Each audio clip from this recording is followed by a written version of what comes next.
21वीं सदी यानी टेक्नोलॉजी की सदी, जहाँ पे सारे काम फास्ट फॉरवर्ड एंड चुटकियों में हो जाते हैं। चाहे हमें कोई भी बिल पे क्यों ना करना हो, लेकिन अब हमें लंबे लाइंस में खड़े रहने की कोई ज़रूरत नहीं है, क्योंकि हम अब अपने स्मार्टफोन से ये सब चुटकियों में कर सकते हैं। होटल बुकिंग हो या प्लेन बुकिंग, काउंटिंग हो या फिर कैलकुलेशन, कुछ भी टेक्नोलॉजी ने ये सब कुछ आसान कर दिया है और इसकी वजह से हमारा बहुत सारा टाइम सेव भी होता है। तो इतनी एडवांस टेक्नोलॉजी वाली 21वीं सदी में हमारे पास आखिर वक्त क्यों नहीं होता?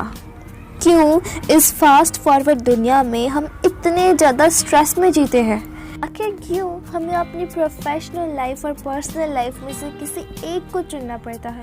आखिर क्यों हमारी टू डू लिस्ट इतनी भर जाती है कि हम सुकून से सांस तक नहीं ले पाते? क्यों? वैसे तो हम सबके पास दिन में 24 घंटे ही होते हैं और कुछ लोग इसे मैनेज नहीं कर पाते हैं, लेकिन कुछ लोग इसे बहुत अच्छी तरीके से मैनेज कर पाते हैं। तो आखिर ये लोग ऐसा कैसे कर पाते हैं, हम इसे डिटेल में समझेंगे। लेकिन उससे पहले आइए समझते हैं कि टाइम मैनेजमेंट का मतलब क्या है। कुछ लोगों को बहुत बड़ी गलतफहमी होती है। उन्हें ये लगता है कि टाइम मैनेजमेंट करने का मतलब है 24 घंटे काम करते रहना, जो बिल्कुल भी सही नहीं है। टाइम मैनेजमेंट का मतलब यानी लाइफ मैनेजमेंट। टाइम मैनेजमेंट करने का मतलब ये है कि आप अपने काम और अपनी पर्सनल लाइफ को बैलेंस करके जी पाए। इसकी वजह से आप अपनी बिजनेस या स्टडी करने के साथ साथ एक भरपूर लाइफ जी सकते हैं। आप अपने टाइम को मैनेज करके अपनी सारी जिम्मेदारी निभाने के साथ साथ खुद के लिए मी टाइम भी निकाल सकते हैं। आप अपनी वो फेवरेट बुक पढ़ सकते हैं जिसे आप आज तक नहीं पढ़ पाए, और आप वो फेवरेट मूवी भी देख सकते हैं जिसे देखने का आपके पास वक्त नहीं है। इन शॉर्ट, आप वो सब कुछ कर सकते हैं जो आप करना चाहते हैं, लेकिन टाइम ना होने की वजह से आप वो नहीं कर पाते हैं। अगर ये आपको मेरी बातें मजाक लग रही है तो बिलीव कीजिए, ये सब कुछ पॉसिबल है। बस हमें अपने लाइफ में थोड़े छोटे छोटे चेंजेस लाने हैं और उसकी बदौलत हमारी पूरी लाइफ चेंज हो सकती है। तो आइए जानते हैं कि वो कौन कौन से छोटे छोटे स्टेप्स हैं जिसे उठाने से हम अपने टाइम को बहुत ही एफिशिएंटली मैनेज कर पाएंगे। तो चलिए स्टार्ट करते हैं। Step number first, be clear for your all work. कुछ लोग अपने दिन को प्रोडक्टिव तरीके से इसीलिए जी पाते हैं क्योंकि वो जानते हैं कि उन्हें उस दिन कौन कौन से इम्पोर्टेंट काम करने हैं। तो आपको भी यही करना चाहिए। एक दिन पहले से ही अपने सारे इम्पोर्टेंट वर्क्स की लिस्ट बना लीजिए और इसे कागज़ पर लिख लीजिए। कागज़ पर लिखने से आपका ब्रेन एकदम रिलैक्स हो जाता है और आपके ब्रेन का स्ट्रेस लेवल कम हो जाता है।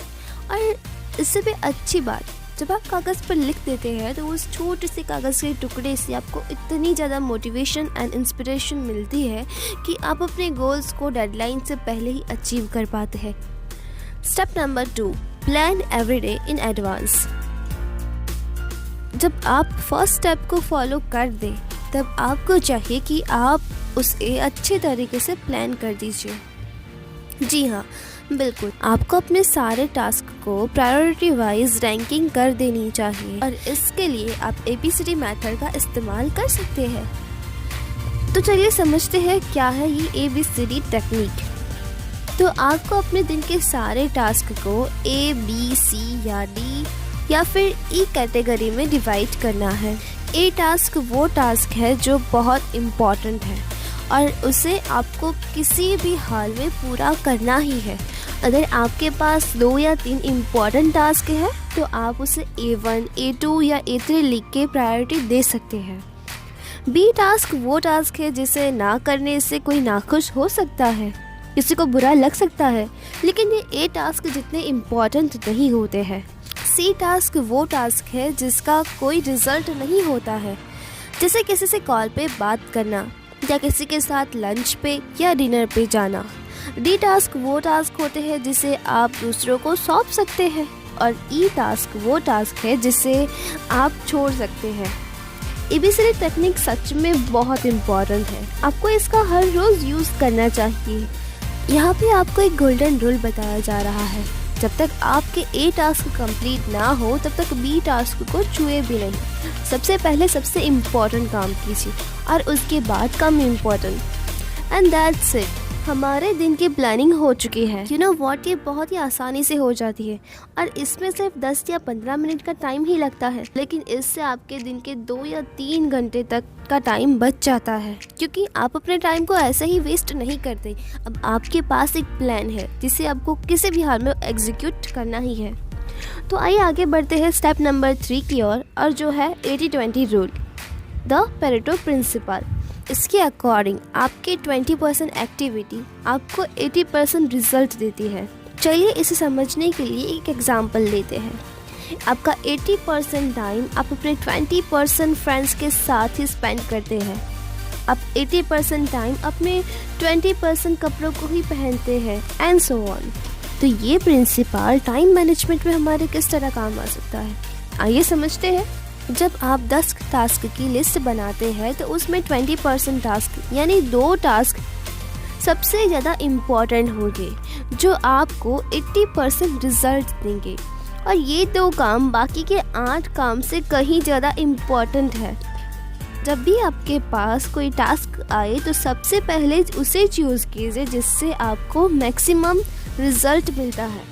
यानी अब अपने आप से पूछिए कि क्या ये टास्क मेरा 20% टास्क की कैटेगरी में आता है या 80% टास्क की कैटेगरी में आता है, और इससे आप छोटे मोटे काम से बच जाएंगे और अपने सबसे इम्पोर्टेंट टास्क को ज़्यादा फोकस कर पाएंगे, और इसके वजह से आप अपने इम्पोर्टेंट टास्क को जल्दी करेंगे और उसे जल्दी पूरा भी कर पाएंगे। इम्पोर्टेंट टास्क को आप पहले कंप्लीट करके आप अपने टाइम को सेव भी कर पाएंगे।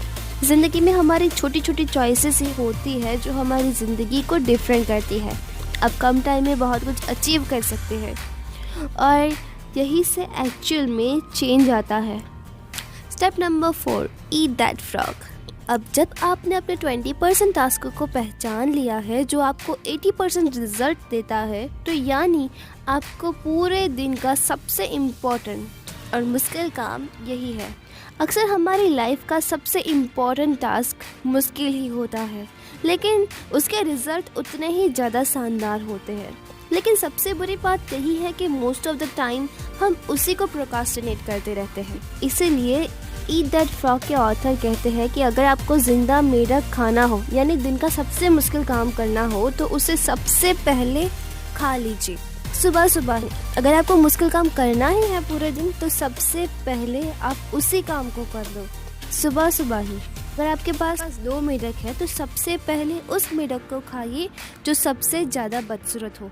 यानी अगर आपके पास 2 मुश्किल काम है तो सबसे पहले उसे ख़त्म कीजिए जो सबसे ज़्यादा मुश्किल काम हो। अगर आप अपने सबसे मुश्किल काम को सबसे पहले यानी सुबह सुबह ही ख़त्म कर लोगे तो पूरा दिन खुद पे प्राउड फील होगा। आप ज़्यादा इंस्पायर एंड मोटिवेट फील करेंगे, और आपको पूरे दिन में रिलैक्समेंट भी होगा कि आज के सारे इम्पोर्टेंट काम को बिना प्रोक्रास्टिनेट किए ही आपने ख़त्म कर दिया है। और आप ज़्यादा अच्छा फील कर पाएंगे, क्योंकि जब आपके सारे दोस्त इम्पोर्टेंट काम में प्रोक्रास्टिनेट करते होंगे तब तक तो आपका इम्पोर्टेंट काम ख़त्म भी हो चुका होगा और आप उनसे कहीं ज़्यादा आगे हो जाएंगे। Step number 5, creative procrastination. इसके अकॉर्डिंग हमें किसी काम में जानबूझकर प्रोक्रास्टिनेशन करना चाहिए। अब आप सोच रहे होंगे कि मोस्ट ऑफ द टाइम सब यही कहते हैं कि हमें प्रोक्रास्टिनेशन नहीं करना चाहिए, तो मैं ये उल्टी एडवाइस क्यों दे रही हूँ, राइट? तो इसका आंसर एकदम सिंपल है कि हम चाहे जितनी भी कोशिश कर लें, हमसे प्रोक्रास्टिनेशन हो ही जाता है। तो क्यों ना हम जानबूझकर उन कामों में प्रोक्रास्टिनेशन करें जो हमारे लिए कम इम्पॉर्टेंट हो, जो बहुत ही छोटे हो। यानी कि इसके अकॉर्डिंग आप उस काम को बाद में करते हैं जो बहुत ही कम इम्पॉर्टेंट है या फिर जिसके रिज़ल्ट बिल्कुल भी नहीं है, और उस काम को पहले करते हैं जिसमें आपको रिज़ल्ट मिलता है।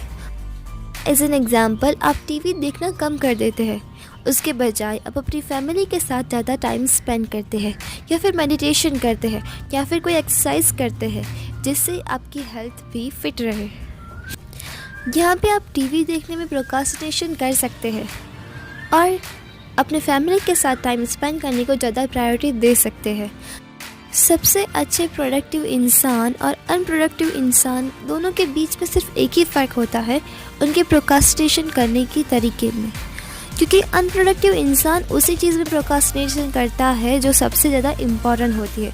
वो अपने काम में प्रोक्रास्टिनेट करता है और उसे टालता रहता है, जबकि प्रोडक्टिव इंसान अपने काम को पहले करता है और इसके अलावा जो कुछ भी छूट-फूट काम होते हैं उसमें वो प्रोक्रास्टिनेशन करता है। छोटे मोटे काम से वो दूर रहता है और यही सबसे बड़ा मेन रीज़न है कि सक्सेसफुल लोग इतने ज़्यादा प्रोडक्टिव कैसे होते हैं।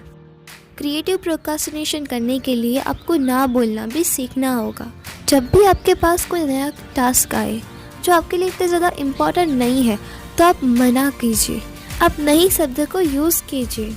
नहीं, वैसे तो ये एकदम सिंपल वर्ड है, लेकिन इसे बोलने की हमें प्रैक्टिस करनी चाहिए। तो आज से ही आप क्रिएटिव प्रोक्रास्टिनेशन की प्रैक्टिस कीजिए और जो भी काम आपकी लाइफ में ज़्यादा इम्पॉर्टेंट नहीं है उसमें प्रोक्रास्टिनेट कीजिए, ताकि आप अपने मेन टास्क को जल्दी ख़त्म कर सकें। Step number 6, live your life. बिल्कुल, हमें टाइम मैनेजमेंट तो करना ही चाहिए फ्रेंड्स, लेकिन इस टाइम मैनेजमेंट के चक्कर में और इतनी सारी जिम्मेदारियों के चक्कर में, टेंशन में, स्ट्रेस में हमें ज़िंदगी को जीना कभी नहीं भूलना चाहिए। चाहे आपकी ज़िंदगी कैसे भी हो, 2 पल रुकिए, थमिए, ठहरिए और अपने आप को भी टाइम दीजिए। ये सब टाइम मैनेजमेंट हम किस लिए करते हैं? ताकि हम खुद को भी टाइम दे पाए, ताकि हम खुद भी पॉजिटिव हो पाए, ताकि हम खुद अपने सेल्फ के लिए भी टाइम निकाल पाए। हमें अपने लिए टाइम निकालना चाहिए।